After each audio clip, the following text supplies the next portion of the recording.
Hello friends, I am Pawan Kumar pursuing BTech second year student. तो आज के इस वीडियो में हम लोग बात करने वाले हैं concept of D Q and double ended Q भी बोलते हैं इसको, और इसके प्रकार टाइप्स कितने होते हैं। तो D queue stand for double ended queue. It is generalised version of queue unlike a standard queue where data is inserted at one end and remove from the other. D queue stand for double ended queue, यानी इसको double ended Q बोलते हैं।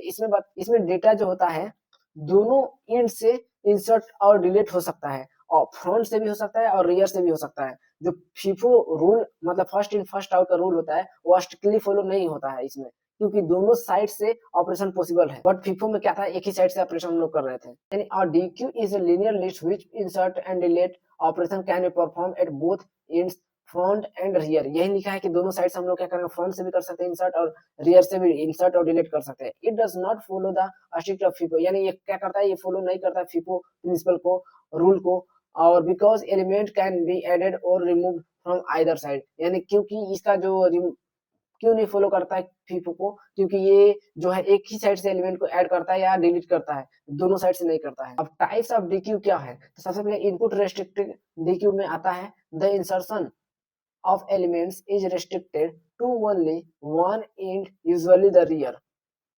यानी इसमें क्या आ जाएगा, पहले rear हो जाएगा फिर फ्रंट हो जाएगा। एंड रियर में हम लोग बात करेंगे arrow for insertion and deletion, और फिर उसके बाद rear arrow for deletion only. यानी जो इसमें इनपुट रेस्ट्रिक्टेड डीक्यू जो होता है, इसमें इंसर्ट सिर्फ रियर से होता है, यानी किससे होता है, रियर से होता है, और डिलीट दोनों एंड से होता है। और आउटपुट जो रेस्ट्रिक्ट डीक्यू होता है उसमें डिलीट सिर्फ फ्रंट से होता है, लेकिन इंसर्ट क्या होता है, दोनों एंड से होता है। तो यानी इनपुट रेस्ट्रिक्टेड का यूज क्या करता है, जब डाटा को दोनों साइड से रिमूव करना होता है। अब यूज के बारे में बात करें कि जो it is use cases where we need to remove from both side but preserve the order of arrival. यानी जो इनपुट रेस्ट्रिक्टेड का यूज कैसे करते हैं, जब डेटा दोनों साइड से रिमूव करना हो लेकिन इंसर्ट एक ही साइड से हो, तो आउटपुट रेस्ट्रिक्टेड का यूज करेंगे जब टास्क की प्रायोरिटी अलग हो, कुछ फ्रंट से प्रोसेस हो जाएगी और कुछ रियर से। यानी जब कोई प्रायोरिटी अलग हो कि ये है कंडीशन अगर लगा देते, कुछ फ्रंट से प्रोसेस होगा और कुछ क्या होगा, रियर से होगा। नेक्स्ट इसके टाइप्स की बात करेंगे, output restricted dequeue, the deletion of an element restricted to only one ends, usually the front. अब इसका रियर का बात करें, allow from the insertion only, यानी इंसर्शन पॉसिबल फ्रंट में क्या करें, allow for insertion and deletion only. लेकिन जो आउटपुट रेस्ट्रिक्टेड का यूज होता है जब टास्क की प्रायोरिटी अलग हो, कुछ फ्रंट से भी हो सकता है प्रोसेस और कुछ क्या हो जाएगा, रियर से भी हो सकता है। इट इज यूजेस क्या क्या है इसके output restricted, it is often to use application where tasks have different priorities, some join the back of the line, some cut off the front, but they must be proceed bye a single consumer. तो जो इसका application होता है उसको क्या करता है, different priorities देते हैं, कि अलग अलग प्रायोरिटी होता है, कुछ फ्रंट से प्रोसेस किया जाता है और कुछ क्या किया जाता है, रियर से किया जाता है, और इसी को बोलते हैं सिंगल कंज्यूमर। अब ये रहे इसके डायग्राम को समझ। सबसे पहले हम लोग किए डीक्यू में, पहले क्या किए, दोनों साइड से कर रहे हैं डिलीशन और इंसर्शन, फ्रंट से और रियर। फिर इसके बाद इसमें डिलीशन एक साइड से किए और इंसर्शन और डिलीशन एक साइड से किए। फिर उसके बाद इसमें आउटपुट रेस्ट्रिक्टेड में क्या किया कि डिलीशन इंसर्शन फ्रंट से किया, लेकिन डिलीशन क्या होगा, इंसर्शन के एक साइड से होगा। तो इसमें कौन कौन सा बेसिक ऑपरेशन होते हैं ये बात करें। The four main operation perform on a dequeue are, पहला है इंसर्ट फ्रंट, यानी फ्रंट से insert, add an item at the front, यानी फ्रंट से हम लोग क्या करेंगे, इंसर्ट कर देंगे कोई भी डेटा को या डाटा को। Insert rear, adds an item at the rear, यानी रेयर से हम लोग आइटम को क्या कर देंगे, ऐड कर देंगे। फिर इसका डिलीट फ्रंट, यानी removes N item from the front, यानी क्या कर देंगे, रिमूव कर देंगे फ्रंट से कोई भी आइटम को। Delete at rear, removes of an item from the rear, यानी इसको रियर से हम लोग क्या कर देंगे, रिमूव कर देंगे। अब इसका डिफरेंस फ्रॉम स्टैक और क्यू में क्या डिफरेंस होता है, ये भी आपको इंपॉर्टेंट देना है, क्योंकि ये भी आ सकता है डिफरेंस, बार बार कोई ना कोई एक क्वेश्चन पूछता है। तो स्टैक और क्यू में क्या डिफरेंस होता है, तो स्टैक जो होता है LIFO last in first out का प्रिंसिपल को फॉलो करता है, वन ओपन एंड, यानी क्यू जो होते हैं फर्स्ट इन फर्स्ट आउट होते हैं, टू ओपन एंड्स, यानी इसमें एक होता है ओपन करने का तरीका, और इसमें क्या होता है, दो, one one for entry, one for exit, यानी एक एंट्री कर सकता है और एक ही एग्जिट कर सकता है।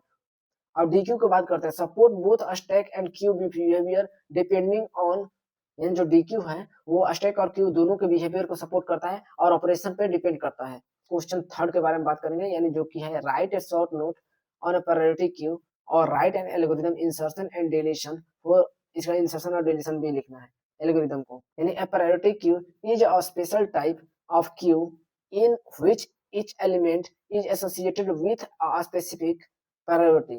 Unlike a standard queue, which follows FIFO, the processing of an element in a priority queue is determined by the other priority. यानी जो प्रायोरिटी क्यू होता है ये एक स्पेशल क्यू होता है और प्रोसेसिंग जो होता है प्रायोरिटी का वो बेसिस पे होती है। ये जो होता है फीफो फीफो यानी first in first out principle पे नहीं होता है। अगर प्रायोरिटी सेम हो तो ऑर्डर में मेंटेन हो जाता है। यानी अगर रियल लाइफ एग्जांपल में देखें कि जो हॉस्पिटल में इमरजेंसी रूम होता है तो क्रिटिकल पेशेंट पहले से देखे जाते हैं वहां पर। अब रूल फॉर प्रोसेसिंग यानी कौन कौन से रूल होते हैं। An element with higher priority is processed deleted यानी before an element with lower priority. यानी जो हायर प्रायोरिटी के एलिमेंट पहले से प्रोसेस होते हैं वो सेम प्रायोरिटी वाले फीफो को फॉलो करते हैं। यानी if two elements have same priority they are proceeded according to their order in the queue, यानी फर्स्ट कम फर्स्ट सर्व, यानी पहले आओ पहले लो, ऐसा वाला रूल। अब कौन कौन से टाइप्स होते हैं प्रायोरिटी क्यू के, तो सबसे पहला होता है असेंडिंग प्रायोरिटी क्यू यानी बढ़ते हुए प्रायोरिटी क्यू। तो the element with the smallest value is considered the highest priority. Example के लिए 1 is top priority। असेंडिंग जो प्रायोरिटी होता है वो छोटा वैल्यू को हाईएस्ट प्रायोरिटी देता है और जो डिसेंडिंग प्रायोरिटी क्यू होता है the element with the largest value is considered as a highest priority.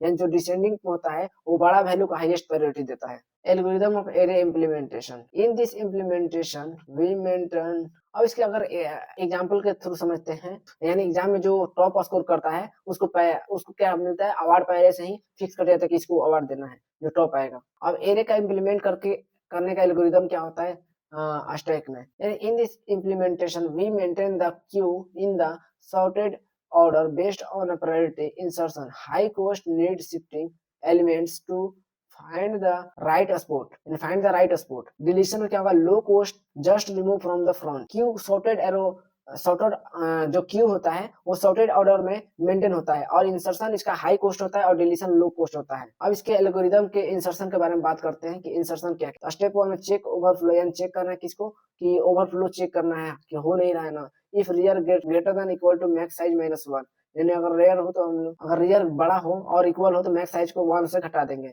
और प्रिंट कर देंगे क्यू ओवरफ्लो को और एग्जिट करते जाएंगे। स्टेप 2 यानी फाइंड पोजीशन, यानी set j equal to rear while j greater than equal to 0 and then and item less than q यानी j, यानी q जो होता है उसको यानी j जो होता है j मतलब रियर, जब तक आइटम लेस देन q हो जाए तब तक एलिमेंट को शिफ्ट करेंगे। और एज्यूमिंग असेंडिंग प्रायोरिटी, यानी जब बढ़ते जाएगा तो सेट q को j+1 और q इक्वल टू j। और फिर नेक्स्ट बोल रहे shift element to the right, यानी जो एलिमेंट को हम क्या कर देंगे, राइट कर देंगे। पहले तो हम लोग क्यू को क्या किया, j+1 करके आइटम के बराबर किया और रियर को प्लस कर दिए।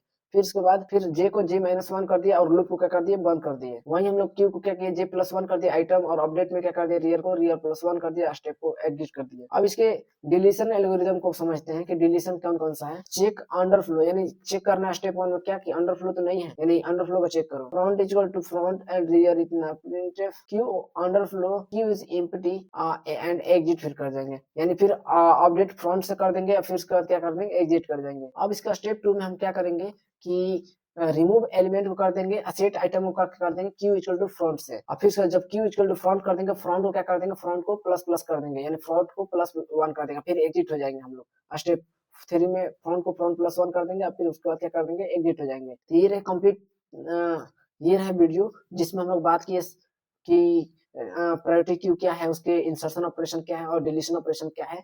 तो ये वीडियो आपको अच्छी लगी तो लाइक कीजिए, सब्सक्राइब कीजिए। Thank you.